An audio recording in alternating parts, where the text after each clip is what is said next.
If you're watching this video right now, you are likely in the top 10% of the world's population as far as wealth goes. If you have clothes, food to eat, clean water to drink, a little bit of money, and a roof over your head, you have it all to the millions of people who don't have clean water to drink, who are so poor that they can't eat, who are in a part of the world that is such a mess that they can't create the life of their dreams there. They just have to scrape by to survive. It's survival of the fittest. And we're over here in America with the ability to create an amazing life of success and opportunity and reward if we just apply ourselves, if we just think about what we want and work at it. And that's incredible. And with basically the world in the palm of our hands, we're over here in first world countries worshiping things. I'm literally home decor obsessed. I've been doing a lot of shopping at Home Goods, TJ Maxx, Marshalls, all over, like everywhere that sells home decor. Purple! Purple! How fun is that? Farmhousey tiered trays are so in right now. How cute is this? Look how big it is! I knew I had to have this sign. It's so beautiful. How'd you have this? A really cute way to display like crackers and cheese. I basically have to have it. Set is so adorable. How adorable is this? If you love something, you don't set it free, you buy it. Together as a society, we have co-created and been sucked in to the world of materialism, where we literally give our souls, our mind, will, and emotions to things. How about we meditate on this?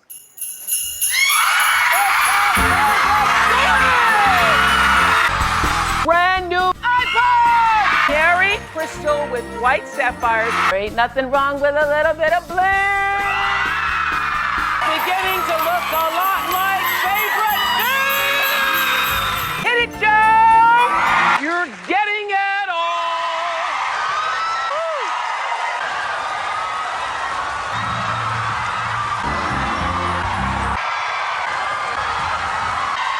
Things, objects, items, to houses, which are just big fancy boxes in which our bodies reside in. We worship things that look nice, that are shiny, that are beautiful. Look at that! Look at that! It is wrapped, like my last one, it is wrapped in rose gold. And we're creatures of the eye, so it's natural to a certain extent for us to like things based upon what they look like. But when you look at what we have done and what we are doing, and how we have the ability to literally change the world, each and every one of us has the ability to make a massive impact on this planet and change lives for thousands of people, thousands of animals, and for future generations, and you take a look, it's like we are window shopping while the world falls apart around us. We spend so much time trying to buy nicer things and get nicer things and make our already nice houses and apartments look nicer, and we want more and more and more, and it's all just stuff. It's all going to rot away a few hundred years after we do. Every house that you ever live in, every house that anyone will ever live in will one day just be dust. And we have a short period of time. You have a limited amount of days left in your life. And if you take a moment to review how you're spending it, you might be disappointed in yourself. I know that I'm disappointed in myself. I know that I've spent the past couple of years spending so much time on things, items, putting so much of my consciousness into fantasies about having this kind of house and that kind of car and this kind of style. And I just spent the last 3 weeks getting rid of things that I had bought in my hypnotized fascination with materialism. Stuff, just stuff that makes you feel like you have nice things. I got rid of it. You can do the same thing. A lot of the things that you have, a lot of the stuff that you're hoarding in your home that looks nice or has this memory behind it or has that, it's literally keeping you entangled in the material world so that you're susceptible to be pulled into the material world more and more with every commercial that comes on, with every ad, with every time you walk through a furniture store or the mall or you see other people's homes. You're surrounding yourself with that world and that dimension, and you're gonna remain in it if you do that. And it's not worth it. It's so not worth it. And then I got this absolutely adorable little mason jar wall accent from Kirkland's. You guys know I'm mason jar obsessed. I'm absolutely obsessed with these kinds of mirrors. Absolutely amazing pillow. I am ridiculously obsessed with succulents. We were obsessed with these and could not say no. My new car, a Lamborghini. Just look at it, just look at it. Look at this. There's carbon fiber everywhere. What are we living for? Are we living for things? Or are we living for the people and the animals and the future generations that we're sharing this place with? Because what I see everywhere I turn is people obsessed with how their lawns look, obsessed with how their house looks, obsessed with buying new things and having the latest, coolest gadget. See this? Yes, I installed the little remote the other day to her vanities. Awesome. And it's really quite terrifying because every day there is an animal or a person dying that could have been helped or saved by this privileged society of window shoppers. Because that's what we're doing. We're looking in nice windows at nice things while our fellow beings, our fellow earthlings, people and animals are suffering and dying. And we're just happy to get a nice new addition to our kitchen. And believe it or not, the picture is from the one spot at Target.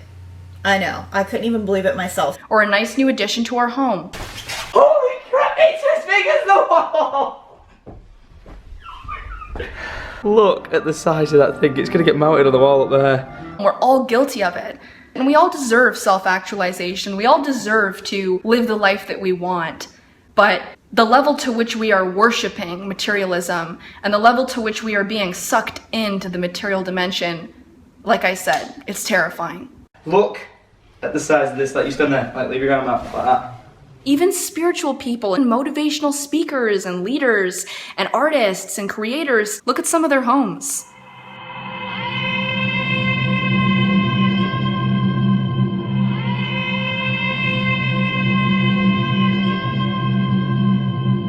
It's beyond what is morally appropriate. And I'm gonna be honest, I'm gonna call them out on it. It's beyond what is morally appropriate. Nobody needs a mansion. I'm serious. When you have children dying and animals dying, give your head a shake and ask yourself if anybody needs a mansion.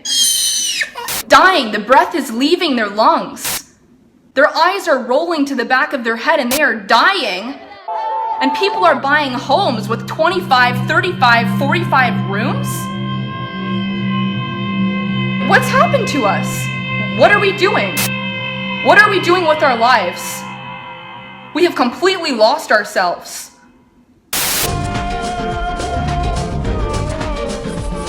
Here we are in the lavish living room.